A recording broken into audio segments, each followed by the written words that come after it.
Imagine a man standing on the balcony of the Admiralty in London. Below him, the streets are filled with the roar of a city at the heart of an empire. He is famous, brilliant, and powerful. But as the sun sets, a cold, heavy fog begins to roll into his mind. It is not a fog of confusion, but a fog of profound, suffocating despair. He calls it his black dog. For days, sometimes weeks, this man, the future savior of Western civilization, cannot look at a balcony without fearing he might jump. He cannot board a train without standing far back from the edge, terrified of the impulse to end it all. This man was Winston Churchill. To the world, he was the British bulldog, the man of the cigar and the V for victory. But behind the legendary defiance was a lifelong battle with what we now call clinical depression. Churchill didn't lead the world despite his darkness. He led it because he had mastered the art of living with it. His story is a powerful testament to resilience and the inner citadel. It teaches us that mastery is not the absence of struggle, but the ability to transform your deepest vulnerabilities into your greatest strengths. Churchill's black dog first appeared in his youth, a product of a lonely childhood and a cold, distant father, but it became a constant companion during his wilderness years in the 1930s. He was out of power, ignored by his peers, and written off as a relic of the past. Most people would have withered under the weight of such isolation. But Churchill practiced a form of healing through industry. He realized that the mind cannot be fixed by thought alone. It must be occupied by action. He famously took up bricklaying and oil painting. He built stone walls at his home in Chartwell, and he spent hours in the silence of his garden, capturing light on canvas. These hobbies were not distractions. They were his sanctuary.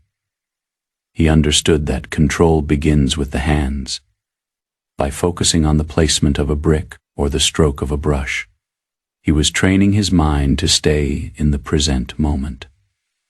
He was practicing Zen without knowing the name for it. He taught us that when the black dog barks, you do not argue with it, you simply keep working. He called this his armory. He believed that to be really happy and really safe, one ought to have at least 2 or 3 hobbies, and they must all be real. But the most profound lesson of Churchill's life is how his personal despair prepared him for a global crisis. When Adolf Hitler rose to power, most leaders in Europe were blinded by optimism and the desire for peace. They couldn't imagine the darkness that was coming, but Churchill could. Because he had lived in the darkness of his own mind, he recognized the darkness in the world. He was not surprised by evil. He had already met it in the silence of his own room. His depression had given him a prophetic clarity. He understood that you cannot negotiate with a storm, you must endure it. In 1940, when Britain stood alone against the Nazi war machine, Churchill's voice became the resonance of a nation. He didn't offer false hope. He offered blood, toil, tears, and sweat. He spoke to the British people with a grounded honesty because he knew that human beings are capable of incredible fortitude.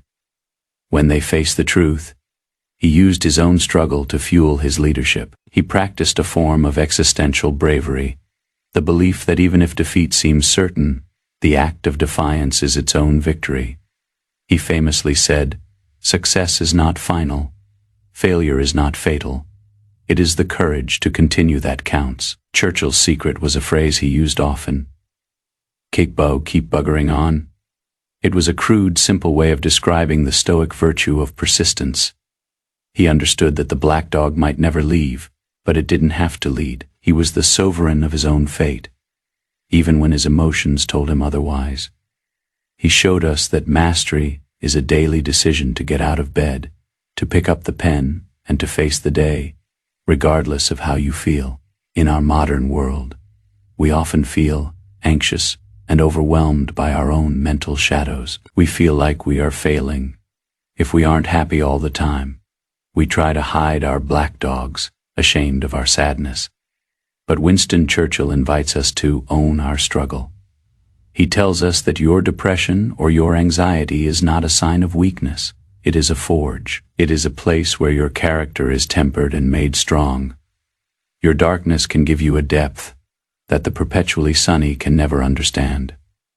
To find your own control today, you must stop running from your shadows. Acknowledge your black dog, but do not let it take the wheel. Find your industry, the work, the craft, or the hobby that anchors you to the world. Practice the art of KBO. Understand that healing is not a destination, but a way of walking. You are the architect of your own inner citadel. And every day you choose to continue, you are adding a stone to its walls. Take a deep breath. Realize that the greatest leaders, the most visionary souls, were often the ones who walk through the darkest forests. You are in good company. Your struggle is not an obstacle to your purpose. It is the very thing that will define it. Like the Lion of Britain, you can find the silence in the storm and the strength in the despair. Stand tall, carry your shadow with dignity. And remember, as long as you are still walking, the black dog can never win. Keep buggering on.